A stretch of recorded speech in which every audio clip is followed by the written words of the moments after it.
So, Opo. sino ang mas prepared mo sa dalawang ito? Kung peg din lang naman ang pag-uusapan, magpakatotoo tayo. Sino pong mas pipiliin ko sa kanilang dalawa? Yung kamukha ni Barbie Fortesa o yung kamukha ni Catherine? Kamukha ni Catherine kasi si Catherine Bernardo po, crush ko na talaga siya nung bata pa lang po ako. So, parang napapanood ko na siya nung bata pa lang ako.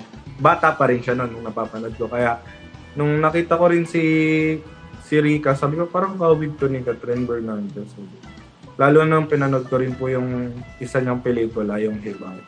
Kaya sabi ko, kamukha niya si Catherine Bernardo.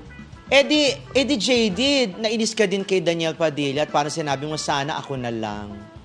Oo po, sobrang hindi tama yung ginawa niya eh. Kasi parang sinayang niya si Catherine Bernardo eh, nasa kanya na yung parang lahat ng pinagpapantasyahan ng lalaki, lahat ng pinapangarap ng mga lalaking kaedad ko, kahit hindi ko kaedad. Pati yung mga kapwa-artista, tapos syempre ginanon niya eh. Syempre babae pa rin po yun na parang niloko mo, pati yung pamilya, hindi lang yung babae.